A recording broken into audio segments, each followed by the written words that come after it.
Hello दोस्तों, आज के इस वीडियो में हम W.B. यीट्स की पोएम लैपिस लज़ूली को डिस्कस करेंगे। उसकी समरी मैं आपको शॉर्ट में बताऊंगी और उसके नोट्स की लिंक मैंने यहाँ ऐड करके रखी है। तो पोएम शुरू करने से पहले मैं आपको लैपिस लज़ूली इस वर्ड के बारे में कुछ बता दूं। ये एक सेमी प्रेशियस चाइनीज स्टोन है जो ब्लू कलर का होता है और इसके ऊपर नक्काशी की गई होती है, हाथ से नक्काशी की जाती है। ये गुड लक के लिए लोगों को एक दूसरे को गिफ्ट किया जाता है ये स्टोन। तो ये जो लैपिस लज़ूली स्टोन है ये W.B. यीट्स के 70th बर्थडे पे 70वें बर्थडे पे उनके फ्रेंड हैरी क्लिफ्टन ने उनको गिफ्ट किया था। तो इसीलिए ये जो पोएम है वो W.B. यीट्स ने हैरी क्लिफ्टन को डेडिकेट की हुई है। अब ये जो लैपिस लज़ूली स्टोन है और ये जो पोएम है, ये दोनों ही इनकी जनरल जो थीम है वो है आर्ट ऑफ ट्रैजिक जॉय, यानी जो ट्रेजेडी में जो खुशी होती है उसकी आर्ट के बारे में उन्होंने बताया है। इसके अलावा इसी पोएम में जो यीट्स हैं उनकी और भी लाइफ लॉन्ग थीम्स जिस पे मोस्टली उन्होंने पोएम्स लिखी हैं वो इसमें आती जाती हैं वापस। वो 3 थीम्स हैं। सबसे पहली है the recurring rise and fall of civilisation, यानी जो हमारी सिविलाइजेशन है वो चढ़ती है और फिर वापस ज़मीन पे आ जाती है, सब बर्बाद हो जाता है, उसकी बात की है।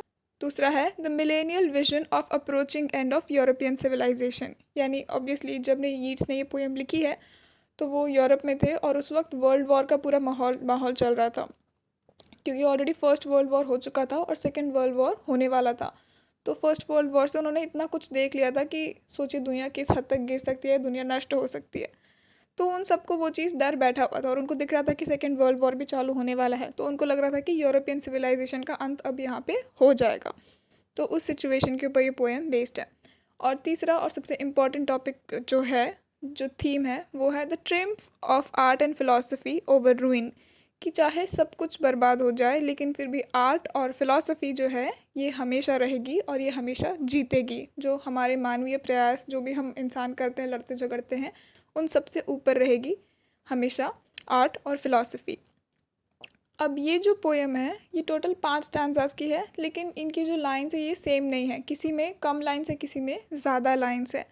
तो ये थोड़ा डिफरेंट है नॉर्मल पोएम से। पोएटिक डिवाइसेस यूज़ हुए हैं, वो है इमेजरी, फिर है पर्सोनिफिकेशन उन्होंने किया है। वो स्टोन में जो 3 आदमी बने हुए हैं वो ऑब्वियसली वो ज़िंदा नहीं है, लेकिन जो यीट्स हैं उन्होंने इन तीनों आदमियों को ज़िंदा करके उनकी स्टोरी सुनाई है हमको लास्ट के स्टैंजा में कि वो आदमी कैसे चल के जा रहे हैं। तो उन्होंने जो चीज़ ज़िंदा नहीं है उनको इंसानों की तरह ट्रीट किया है, तो पर्सोनिफिकेशन। फिर है जक्सटापोजिशन, जहाँ पे 2 ऐसी चीज़ जो एक दूसरे से बिल्कुल भी सिमिलर नहीं है उनको सिमिलर लग के उनका कंपैरिजन किया हुआ है। और इसके अलावा चौथा उन्होंने यूज़ किया है सिम्बॉलिज्म, सिम्बॉल्स के थ्रू चीज़ों को बताया है। तो आई होप आपको इतना सब समझ में आया होगा। तो अब हम यहाँ से पोएम पढ़ना शुरू करते हैं। I have heard that hysterical women say they are sick of palette and fiddle bow. तो अब यीट्स जो है वो कह रहे हैं कि मैंने हिस्टेरिकल वुमेन, ये औरतें जो हाय तौबा करती हैं, इनको मैंने बात करते हुए सुना है कि they are sick of palette and fiddle bow. Palette यानी जब आपने देखा होगा पेंटर्स जो पेंटिंग करते हैं तो उनके हाथ में वो रंगों का एक प्लेट होता है जिसमें अलग अलग रंग होते हैं और उनके हाथ में ब्रश होता है, तो वो पैलेट। और फिडल बो जो हम वायलिन बजाने के लिए जो एक पतला लंबा सा छड़ी टाइप की होती है वो होता है फिडल बो। तो ये औरतें कह रही है कि वो थक चुकी हैं पैलेट और फिडल बो से। Of poets that are always gay यानी खुश, वो थक चुकी हैं उन पोएट से जो हमेशा खुश खुश रहते हैं और सब जगह खुशियाँ फैलाने की कोशिश करते हैं। अब ये तो सब अच्छी चीज़ है, ये पोएट जो औरतें हैं ये औरतें इन सब अच्छी चीज़ों से क्यों थक गई है। फॉर एवरीबडी नोज और एल्स शुड नो, क्यों, क्योंकि हर कोई ऑलरेडी जानता है या फिर उसको पता होना चाहिए that if nothing drastic is done aeroplane and Zeppelin will come out, क्योंकि अब ड्रास्टिक यानी कुछ बहुत स्ट्रॉन्ग सा स्टेप हमने अगर नहीं उठाया तो एरोप्लेन और जेपलिन यहाँ पे आ जाएंगे। अब एरोप्लेन और जेपलिन जो थे वो ऊपर से बम फेंका करते थे इन लोगों पे ताकि इनका जो एरिया है वो नष्ट हो जाए, क्योंकि वर्ल्ड वॉर चल रहा था, तो वो चाहते थे कि सब चीज़ों को वो ख़राब कर दें। तो ये कह रही कि अगर हमने कुछ स्ट्रॉन्ग स्टेप नहीं उठाया तो ये चीज़ें वापस आ जाएंगी। Pitch like King Billy bomb balls in and until the town lie beaten flat. अब जैसे कि जो किंग बिली था उसने जैसे अपने बॉम्ब्स के बॉल्स जो फेंके थे, जो उसने बम यहाँ से फेंके थे और पूरे पूरे शहरों को उन्होंने तबाह कर दिया था। Until the town lie beaten flat, यानी जो शहर है वो जैसे किसी से पिटने के बाद जो पूरा फ्लैट नहीं हो जाता है, जब तक कि वो वैसा नहीं हो जाए तब तक ये लोग हमारे ऊपर ऐसे ही बम फेंकते रहेंगे। तो अब पोएट ने इन औरतों को ये बात करते हुए सुना है, इसलिए अब पोएट जो है वो सेकंड स्टैंजा से उनको अपना जवाब दे रहा है।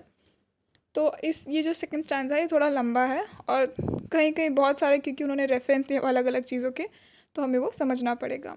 अब वो पोएट बता रहा है, all perform their tragic play, the struts Hamlets, there is Lear, there is Ophelia and that's Cordelia. अब वो कह रहा है कि ये जो सभी लोग हैं ये अपना ट्रैजिक प्ले करते हैं, ये लोग सब अपना अपना परफॉर्मेंस देते हैं और जो भी उनको रोल दिया गया है वो अपना रोल निभाते हैं। अब उन्होंने जिन 4 कैरेक्टर्स के नाम लिए हैं, ये चारों ही कैरेक्टर्स बहुत ट्रेजेडी वाले थे और इन सब की एंड में डेथ हो जाती है। हैमलेट के बारे में आपने पढ़ा होगा, किंग लियर और ओफीलिया और कॉर्डेलिया, ये चारों ही अपने प्ले के एंड में मर जाते हैं। Yet they should the last scene be there, the great stage curtain about to drop.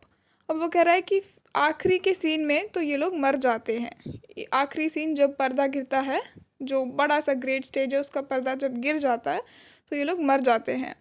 If worthy their prominent part in the play, do not break up their lines to weep. लेकिन ये लोग अपना part जो है वो play करते हैं, वो लाइन्स के बीच में रोने नहीं लगते हैं, क्योंकि उनको पता है कि वो मरने वाले हैं, क्योंकि हर प्ले का जो एंड है वो सेम ही होता है। उनको पता है कि ओफीलिया मर जाएगी, हैमलेट मर जाएगा, लेकिन वो इसीलिए बीच में रोने नहीं लगते कि अरे अब मैं मरने वाला हूँ, अब मैं क्या करूँ, मुझे तो नहीं, मुझे प्ले ही नहीं करना है अब। नहीं, वो सब अपना अपना पार्ट अच्छे से निभाते हैं। They know that Hamlet and Lear are gay. वो जानते हैं कि हैमलेट और लीर जो है वो खुश हैं। Getty transfiguring all that dread. जो गेटी है, जो उनका खुश मिजाज, जो उनका नेचर है, वो उनका सभी ड्रेड यानी दुख दर्द को दूर कर देता है। All man have aimed at found and lost. अब जो सारे आदमी हैं, जो सारे इंसान हैं, उन्होंने एक ही जगह एम किया है कि ढूंढना है और वापस गुम जाना है। Black out, heaven blazing into the head, tragedy wrought to its uttermost, though Hamlet rambles and Lear rages. अब ये है कि ट्रेजेडी जो है ये हम सभी को हमारे सबसे छोटे, लाइक जो सबसे बुरा जो हमारा पार्ट है उसमें वो हमें ले आती है, और इसीलिए हैमलेट जो है वो रैम्बल करता है, जो हम नहीं गुस्से से ऐसे बिन बनाते हैं कि इसने ऐसा किया वैसा किया वो। और जो लियर है वो भी उसे बहुत गुस्सा आता है, रेज यानी स्ट्रॉन्ग गुस्सा, उसे भी बहुत गुस्सा आता है। And all the drop scenes drop at once. और जब पर्दा गिरता है तो जो सारे सीन हैं वो एक साथ ख़त्म हो जाते हैं। Upon 100,000 stages it can not grow by an inch और एन आउंस। और चाहे कितने भी, जैसे हज़ारों, वो प्ले कोई पहली बार नहीं हुआ, हज़ारों बार वो प्ले किया गया है, लेकिन हमेशा वो उसी सीन पे जाके ख़त्म हो जाता है। वो उस सीन से 1 इंच या एक आउंस भी वो आगे नहीं बढ़ सकता। तो इवन दो वो सब जानते हैं कि वो मरेंगे, लेकिन फिर भी वो अपना पार्ट निभाते हैं। तो पोएट कहीं ना कहीं हमें ये भी बताने की कोशिश कर रहा है कि जैसे वो लोग अपना पार्ट निभाते हैं, हमें भी अपना पार्ट निभाना है। भले ही हमें पता है कि युद्ध होने वाला और सब कुछ, लेकिन फिर भी हमें भी इस दुनिया का जो ड्रामा है, जो दुनिया का जो प्ले चल रहा है, इसमें हमें भी अपना पार्ट निभाना है। अब हम आते हैं हमारे थर्ड स्टैंजा पे। ऑन देयर ओन फीट दे कम और ऑन शिप बोर्ड। अब यहाँ से क्या हो रहा है कि जो लोग युद्ध के लिए आते थे, जो युद्ध करने के लिए आते थे, वो किन किन चीज़ों पे आते थे, वो यहाँ पोइट हमें उसके बारे में बता रहा है। तो सबसे पहली लाइन में उसने बताया शिप बोर्ड, यानी वो शिप पे आते थे। Camel back, horse back, S back, mule back. तो या तो ऊँट की या घोड़े की या गधे की या खच्चर की पीठ पे बैठ के वो आते थे। Old civilisations put to the sword. और जो पुराने सिविलाइजेशंस हैं उनको अपने तलवार के बल पे वो ख़त्म कर देते थे।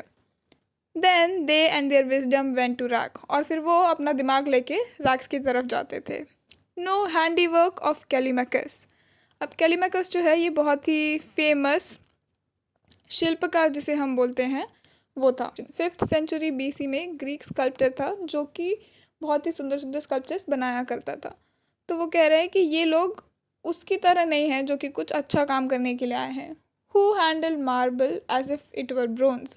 वो लोग, वो कैलीमैकस जो था वो ऐसे मार्बल पे इतने सुंदर सुंदर स्कल्पचर बनाया करता था जैसे कि ब्रोंज हो, क्योंकि ब्रोंज को वो मैलेबल होता है तो उससे कुछ भी बनाना आसान है, लेकिन मार्बल को आप ज़्यादा ठोका ठोकी करोगे तो वो टूट जाएगा। लेकिन इन लोगों के हाथ में इतनी कला थी कि वो मार्बल को ऐसे यूज़ करते थे जैसे कि ब्रोंज हो। Made draperies that seem to rise. उन्होंने ऐसे पर्दे बना दिए उस मार्बल से कि ऐसा लगता था कि ये अब बस उठ ही जाएंगे। When sea wind swept to the corner stands, his long lamp chimney shaped like the stem. अब यहाँ पे जो पोएट है वो आगे की चीज़ें डिस्क्राइब कर रहा है, जैसे कि जो सी विंड है वो हर कोने कोने में जाती है, जो समुद्र की हवा है वो हर तरफ जाती है, बराबर से फैल जाती है, और उसकी जो चिमनी है वो किसी स्टेम यानी जैसे गुलाब का स्टेम होता है जो लंबा होता है वैसा, उसकी जो चिमनी है वो वैसे ही खड़ी है।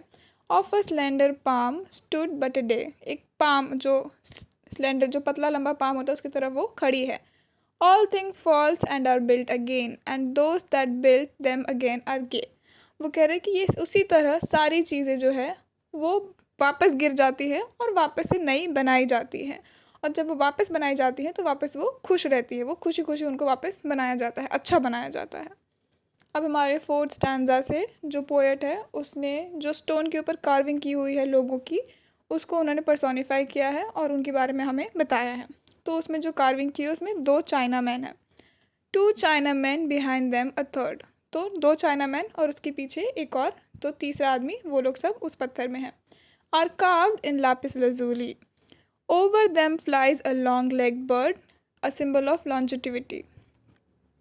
तो उसके ऊपर उन्होंने एक लंबे लंबे पैरों वाला एक बर्ड भी बनाया हुआ है जो कि लंबी उम्र को दर्शाता है। तो बहुत ही पुराने समय से, मेडिवल टाइम से चाइना और जापान में ये जो बर्ड है लंबे पैर वाला, ये दर्शाता था कि इस इंसान की उम्र लंबी रहेगी। The third doubtless a serving man carries a musical instrument. तो जो 2 चाइना मैन है वो आगे चल रहे हैं और जो पीछे तीसरा वाला है, इस बात में कोई डाउट नहीं है कि वो एक सर्विंग मैन है, यानी वो इनका नौकर है और उसके हाथ में एक म्यूजिकल इंस्ट्रूमेंट है। अब हम आते हैं फाइनल स्टैंजा पे। Every discoloration of the stone, every accidental crack or dent. इस पत्थर में जहाँ जहाँ डिस्कलर यानी कि कलर उसका निकल रहा है, उड़ जाता है जो कलर, उसकी वो बात कर रहे हैं। हर डिस्कलरेशन ऑफ द स्टोन, और उसके ऊपर हर एक एक्सीडेंट से जो क्रैक या डेंट उसके ऊपर आया है। सीम्स अ वाटर कोर्स और एन एवलांच, ऐसा लग रहा है जैसे इसके ऊपर से पानी गुजरा है, या एवलांच जो जहाँ पे बर्फ़ पड़ती है, तो कभी कभी बर्फ़ अगर आप ज़ोर से चलाएंगे तो सारी बर्फ़ गिरने लगेगी और उसका जो बॉल है वो बन के नीचे गिरता है, तो उसे हम एवलांच कहते हैं। और lofty slope where it still snows, या फिर वो स्लोप जहाँ पे से बर्फ़ गिरती है। दो डाउटलेस प्लम और cherry branch sweetens the little half way house. अब यहाँ पे जो हीट्स है वो उस घर के बारे में बता रहा है जहाँ पे उसका जो स्लोप है घर, क्योंकि स्लोप वाले बनाते हैं नहीं तो बर्फ़ उस पर इकट्ठा हो जाएगा। और यही जो घर है ये प्लम और चेरी के पेड़ों से सब तरफ से घिरा हुआ है।